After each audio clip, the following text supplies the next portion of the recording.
भारतामध्ये 2026मध्ये Elon मस्कचा Starlink internet. भारताच्या digital क्रांतीत आता आकाशातून इंटरनेट येणार आहे.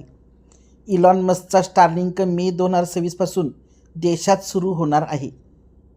स्टारलिंकच्या माध्यमातून 25 ते 220 Mbps वेगाने इंटरनेट मिळणार असून सुरुवातीला केवळ 20 लाख ग्राहकांपुरतीच ही सेवा मर्यादित असेल.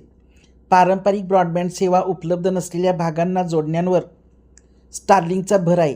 यासाठी आवश्यक असलेले डिश आणि राउटरसह हार्डवेअर किटची जोडणी व इन्स्टॉलेशन भारतामध्ये आता सुरुवात होणार आहे.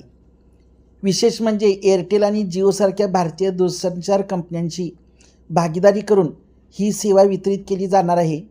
यामुळे ग्रामीण भागातील इंटरनेट कनेक्टिव्हिटीच्या समस्या सुटण्यास मदत होईल. लवकरच बुकिंगला सुरुवात. कंपनीने देशात ऑफिस स्पेस भाड्याने घेण्यास सुरुवात केली असून कर्मचारी भरती सुरू केली आहे. ग्रामीण आणि दुर्गम भागामध्ये जिथे नेटवर्क पोचत नाही तिथे स्टारलिंक इंटरनेट मोठा बदल घडवून आणणार आहे. स्टारलिंक इलॉन मस्क यांच्या स्टारलिंक उपग्रह इंटरनेट सेवेची भारतात लवकर सुरुवात झाल्यानंतर देशातील दुर्गम आणि ग्रामीण भागासाठी सेवा वरदान ठरणार आहे. भविष्यात 2026 पासून स्टारलिंकच्या नव्या उपग्रहामुळे इंटरनेटचा वेग तब्बल 10 पटींनी वाढण्याची शक्यता आहे. सध्या तरी स्टारलिंक शहरी भागातील जिओ, एअरटेल किंवा BSNL सारख्या कंपन्यांशी थेट स्पर्धा करणार नाही, परंतु ग्रामीण भागासाठी ही सेवा डिजिटल क्रांतीचा पाया रचू शकते. आवश्यक परवानग्या, गेटवे मंजुरी, स्पेक्ट्रम खरेदी आणि परवाने मिळवण्याची प्रक्रिया अंतिम टप्प्यात आलेली आहे. सर्व औपचारिक कामकाज 2026च्या पहिल्या तिमाहीत पूर्ण होईल, म्हणजेच जानेवारी, फेब्रुवारी, मार्चपर्यंत पूर्ण होईल अशी अपेक्षा आहे. मे 2026 पासून सेवा अधिकृतपणे सुरू होण्याची शक्यता आहे. याच्यामध्ये एकदाच सेटअप खर्च 30,000 ते 35,000 असेल. मासिक शुल्क बेसिक स्पीडसाठी 3,300 तर उच्च स्पीडसाठी 8,600 असा दर त्यांनी सांगितलेला आहे. या किमती ग्रामीण भागातील ग्राहकांसाठी जरी जास्त वाटल्या तरी नेटवर्क उपलब्धतेच्या दृष्टीने ही सेवा अमूल्य ठरणार आहे. सरकारने स्टारलिंक कनेक्शनची मर्यादा 20 लाख ठरवली आहे.